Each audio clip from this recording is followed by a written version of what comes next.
Assalamualaikum warahmatullahi wabarakatuh. Argentina Indonesia, langsung aja kita review matchnya. Pertandingannya baru berakhir, belum lama. Skornya 2-0. Menurut gue itu skor yang patut kita syukuri ya, karena Indonesia yang saat ini berperingkat 149. Kalau nggak salah tadi gue di IG ngeliat di berita, kalau nggak salah sempat turun ke 150. Gue nggak tahu posisi akhirnya jadinya ada di peringkat berapa setelah pertandingan melawan Argentina. Tetapi skor 2-0 melawan peringkat satu dunia, juara dunia yang baru aja berhasil mendapatkan Piala Dunia di tahun 2022 kemarin. Menurut gue itu hasil yang patut disyukuri dan sangat harus diapresiasi ya. Untuk line up sesuai prediksi gue, 5 back, Shane Patinama debut hari ini melawan Argentina. Permainannya mungkin belum optimal ya, gue ngeliat dia masih adaptasi kelihatannya, dan kalau nggak salah memang dia sebenarnya ada sedikit cedera. Terus kemudian Elkan Beget, kemudian Jordi Amat menurut gue bermain sangat baik, mengingat begitu juga dengan Rizky Ridho ya. Ketiga back center back ini menurut gue bermain sangat baik, mengingat kita sepanjang pertandingan terus-terusan diserang. Terus yang terakhir Asnawi Mangkualam, ini outstanding player buat gue, karena beberapa kali Garnacho itu udah dibuat frustrasi ya, nggak bisa lewat, di tackle terus, dan tackle-nya sangat-sangat bersih. Terus di tengah Klok, dan Ivar Jenner. Kemudian ada kanannya ada Marcelino, kirinya siapa ya? Oh enggak, dia mainnya eh 3-5-2 ya. Oh berarti bener, berarti Ivar Jenner, Marcelino dan Mark, kemudian tengahnya ada Dimas Derajat dan satu lagi Rafael Struijk. Satu pemain lagi yang menurut gue outstanding itu adalah Marcelino ya.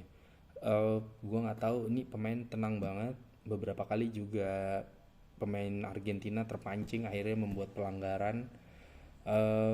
Dan passingnya juga mungkin karena dia tenang, jadi passingnya juga gue lihat beberapa kali cukup akurat dan merepotkan. Terus pemain pengganti Indonesia yang cukup memberikan pengaruh dan perubahan pola permainan Indonesia itu Pratama Arhan ya. Gue ngelihat bola-bola lemparan ke dalamnya yang cukup jauh itu menyulitkan dari Emi Martinez. Dan sebenarnya kalau gue jadi Sintayong, mungkin di akhir-akhir pertandingan gue akan taruh salah satu center back gue itu, mungkin antara Elkan Beget atau Jordi Amat. Gue akan masukin Sadil Ramdhani, itu gue akan main classic football aja. Jadi gue akan manfaatin lebar lapangan, gue akan passing bola ke kiri dan ke kanan lapangan, crossing untuk mencari sundulan. Karena gue melihat di pertandingan setelah Pratama Arhan masuk, gue melihat tangkapan Emi Martinez ini beberapa kali kurang lengket, dan mungkin dengan memaksakan crossing berharap ada kesalahan yang dilakukan Martinez dan bisa menjadi peluang untuk Indonesia mencetak gol. Dan untuk Argentina sendiri, mereka bermain dengan banyak pemain inti yang duduk di bangku cadangan. Mereka nggak mainin De Paul, McAllister, kemudian Enzo Fernandez juga nggak ada. eh tapi dengan pemain yang ada ya, terutama Julian Alvarez, gue nggak nyangka dia ternyata sebagus itu ya.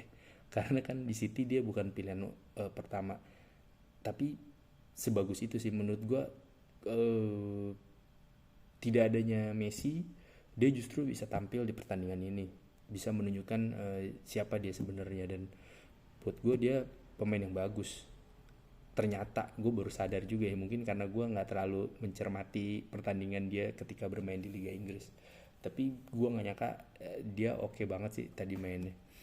Terus kemudian yang pemain inti yang gue tahu itu ada Romero, Molina, terus Ocampos juga di babak kedua masuk, yang berhasil membawa Sevilla kemarin juara Europa League. Garnacho masuk di babak kedua. Entah kenapa gue ngeliat Garnacho ini, mungkin karena usianya masih sangat muda, permainannya jauh dari matang ya. Karena lawan Australia kemarin juga beberapa kali dia salah passing, dan yang tadi gue melihatnya sebenarnya Asnawi itu bisa matiin si Garnacho beberapa kali karena dia nggak bisa lewat, dan Asnawi juga kehilangan bola, direbut Garnacho, dikejar, di tackle, bolanya out gitu. Jadi gue ngelihat mungkin Garnacho masih butuh pengalaman dan jam bertanding lebih banyak bersama timnas untuk kedepannya.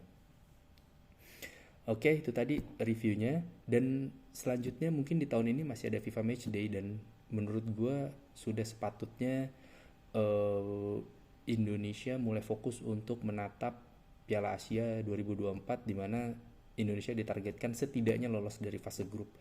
Kita akan satu grup dengan Jepang, Vietnam, kemudian negara kita Indonesia, satu lagi gue lupa, Irak kalau nggak salah ya.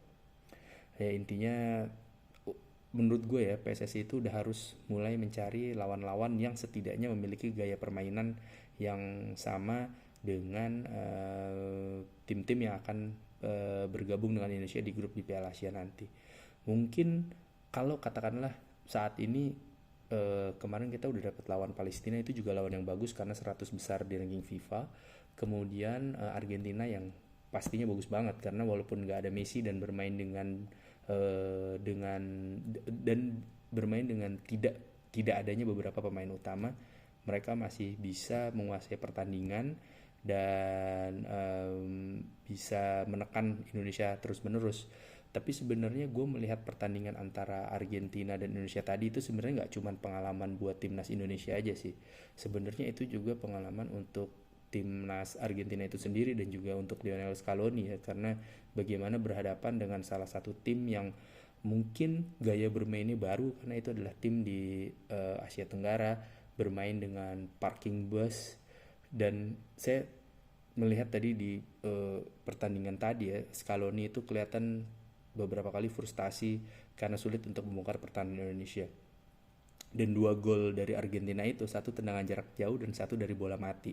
Bola mati pun sebenarnya juga karena kesalahan pemain kita yang ketarik dengan pergerakan salah satu pemain Argen, sehingga memudahkan back dari Argentina untuk melakukan sundulan setelah mendapatkan umpan dari corner. Dan gue melihat tentunya Indonesia juga belajar untuk bertahan secara konsisten sepanjang 90 menit. Menurut gue itu nggak salah sih, itu adalah karena inilah sepak bola gitu ya. Karena Mourinho pun juga sering melakukan strategi parking bus ketika melawan sebuah tim, apa namanya, karena gue inget tuh waktu dia lawan Inter Milan lawan Barcelona juga parking bus mengandalkan serangan balik. Jadi menurut gue sih sah-sah aja ya, karena ya itu tadi kita harus realistis juga, lawannya adalah peringkat 1 dunia dan mantan juara dunia yang baru aja juara di edisi Piala Dunia terakhir. Dan untuk Piala Asia kedepannya mungkin kalau untuk lawan tim-tim yang katakanlah yang kayak Argentina, Brazil, Perancis, Inggris, Belanda gitu, kalau menurut gue itu bukannya nggak baik ya, tapi buat gue uji coba di FIFA Matchday itu selain untuk menambah ranking juga untuk menambah kepercayaan diri dari pemain. Jadi gue harapannya adalah PSSI bisa memilih lawan-lawan yang seimbang dan memiliki apa ya namanya ya, peluang untuk Indonesia memenangkan pertandingan, sehingga para pemain-pemain kita tuh jauh lebih percaya diri. Katakanlah nih misalkan kalau kita nggak, pilihannya kalau menurut gue ya, kalau tidak dari negara-negara tier 1 di Asia seperti kayak katakanlah Korea Selatan, kemudian kita nggak mungkin uji coba lawan Jepang karena kita kan satu grup. Kita bisa lawan Oman, kita bisa lawan Bahrain, kita bisa lawan Qatar, atau kita bisa lawan Uzbekistan misalnya, Turkmenistan, Tajikistan, karena mereka juga negara-negara yang cukup bagus dan kuat sepak bolanya. Atau kalau katakanlah kita ingin melawan negara Eropa, atau nggak usah Eropa deh, misalnya kita lawan negara-negara CONMEBOL gitu, kita bisa lawan Venezuela, kita bisa lawan Peru, kita bisa lawan Bolivia, yang tentunya match fee-nya nggak terlalu mahal, tetapi bisa memberikan pelajaran yang baik juga untuk timnas kita dan pemain-pemain kita.